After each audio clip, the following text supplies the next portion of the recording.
Երևի չկա ավելի տարօրինակ կենցաղային իր, քան հայելինը։ Որոշ մոգեր այն համարում են դեպի այլ աշխարհներ տանող պորտալ։ Իսկ հնուց եկած համոզմունքները, թե հայելին գերբնական նշանների կրող է, մտել են մարդկանց ենթագիտակցության մեջ։ Նույնիսկ ժամանակակից աշխարհում շատերը հավատում են, որ հայելու կոտրվելը վատ նշան է։ Ավելին, կան խորհուրդներ, թե ինչպես ազատվել հայելիների վատ ազդեցություններից եւ ինչ անել վախեցնող նշանների պարագայում։ Եկեք պարզենք, ինչու են հայելիները այսքան առեղծվածային համարվում եւ ինչպիսի նախազգուշացումներ մեզ կարող է տալ այս հետաքրքիր առարկան։ Մուտք դեպի անդրաշխարհ։ Հայելիների մասին վարկածների մեծ մասն ունեն իրական հիմքեր։ Սա բացատրվում է նրանով, որ հայելու անդրադարձնող մակերեսն ունակ է ինֆորմացիա կուտակել եւ պահպանել։ Հայելիներն ապացուցում են այս աշխարհի անհասկանալի երկակիությունը։ Մի կողմից այն նյութական օբյեկտ է, իսկ մյուս կողմից կա ոչ նյութական արտացոլում, ուրվական կամ պատրանք։ Հին ժամանակներից ի վեր բազմաթիվ վկայություններ են եղել հայելիների հետ կապված առեղծվածային երևույթների մասին։ Ինչ է կատարվում, երբ հայելին անդրադարձնում է պատկերը։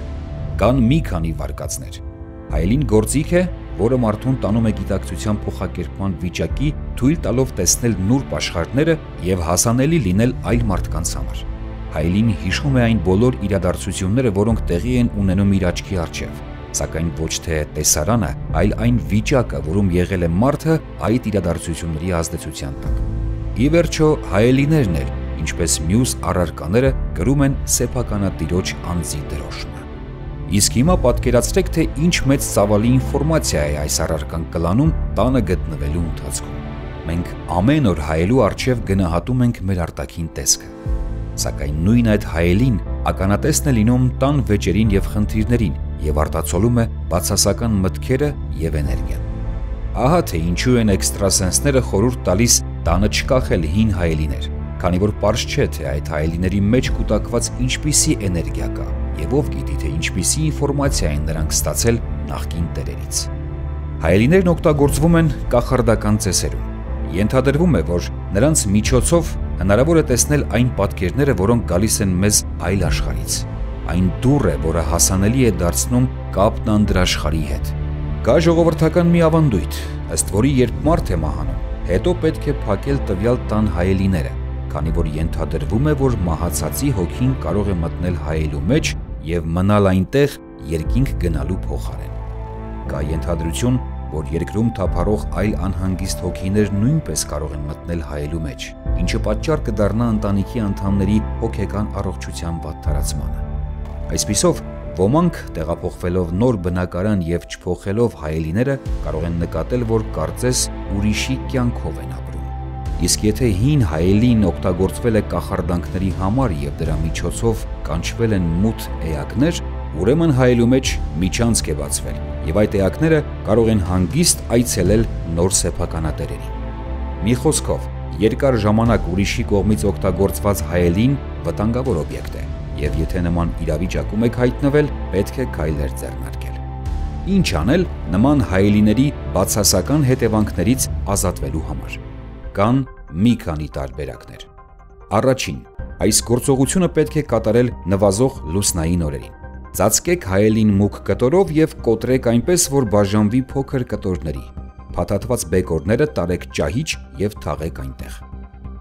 Երկրորդ, հայելին դրեք սառը ջրի մեջ 3 օր, ջուրը թարմացնելով 6 ժամը 1։ 3 օրը լրանալուն պես տարեք հայելին մի հեռավոր վայր եւ թողեք այնտեղ։ Դա կարող է լինել նույնիսկ սովորական աղբանոց։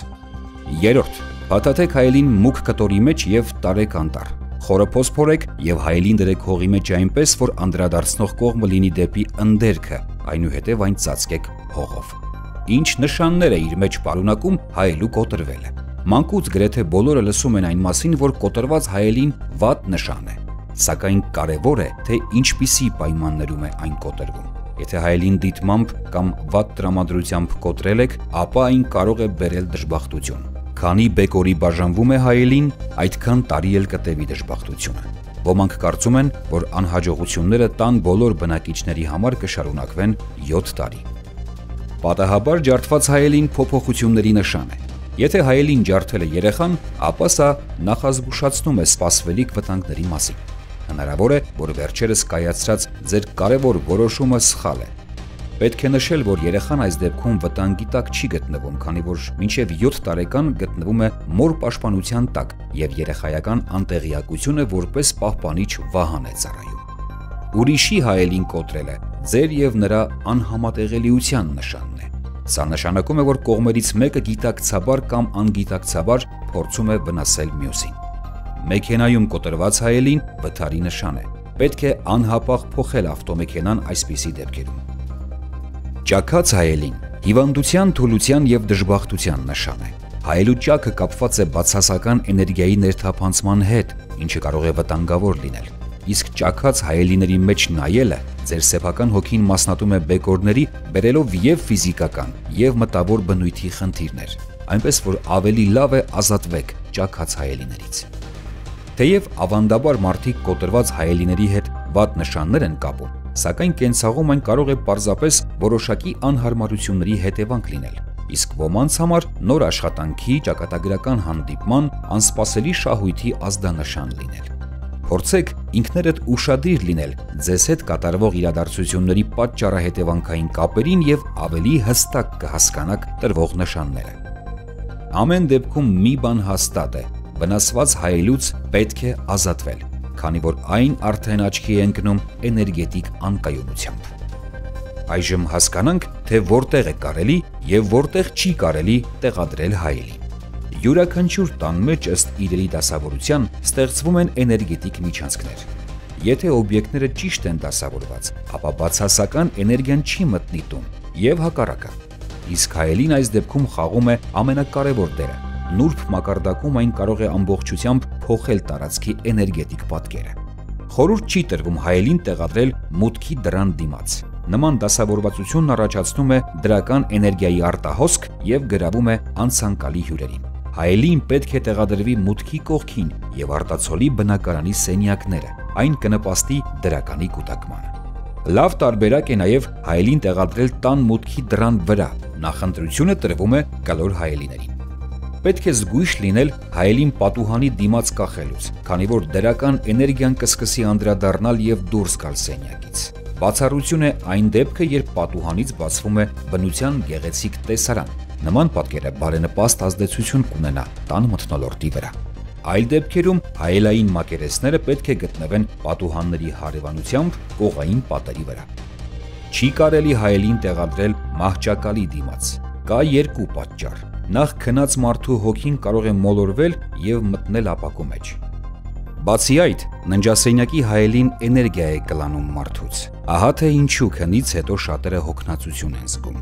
Խորհուրդ չի տրվում հայելին տեղադրել զուգարանում։ Պատճառն այն է, որ էներգետիկ մակարդակում զուգարանը մաքրման համար է, իսկ այդպիսի վայրում հայելու առկայությունը կարող է հրահրել ուրախության, դրական հույզերի հեռացմանը։ Չի կարելի հայելին խոհանոցում տեղադրել գազօջախի դիմաց, քանի որ կբերի տանտիրուհու մոտ հոգնածության առաջացման։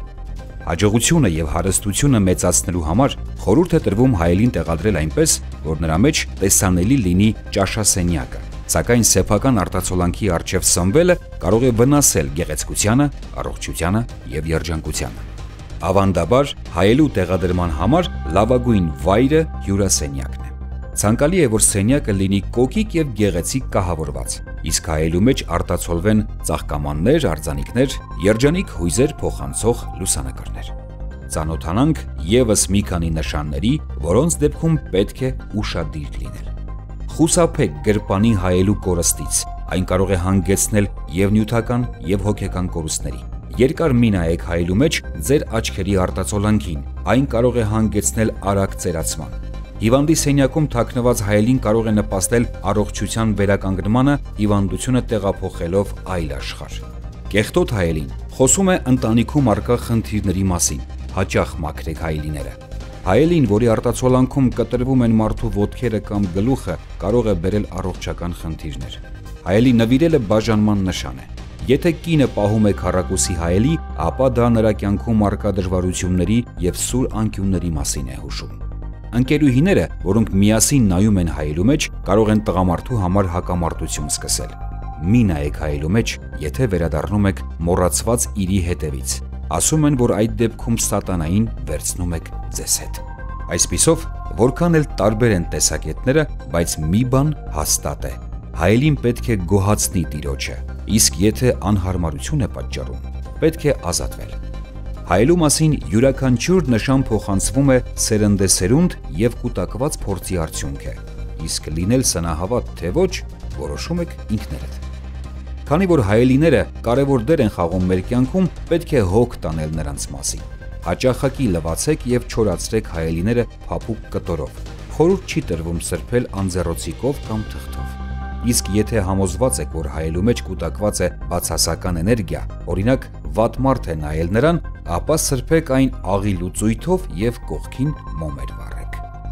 Այսպիսինն էին հայելիների մասին տեղեկությունները։ Վերցրեք դրականը, արտացոլեք դրականը եւ ամեն ինչ լավ կլինի։ Իսկ այսպիսի թեմաների շուրջ մեր հաղորդումները կշարունակվեն։ Մեկնաբանություններում գրեք, արդյոք դուր եկավ ձեզ հաղորդումը, իսկ եթե արտասովոր պատմություններ գիտեք հայելիների մասին, կիսվեք մեզ հետ։ Չմոռանաք հավանել տեսանյութը։ Եթե դեռ չեք բաժանորդագրվել մեր ալիքին, ապա բաժանորդագրվեք սեղմելով զանգակի կոճակը եւ ընտրելով բոլոր ծանուցումներ տարբերակը։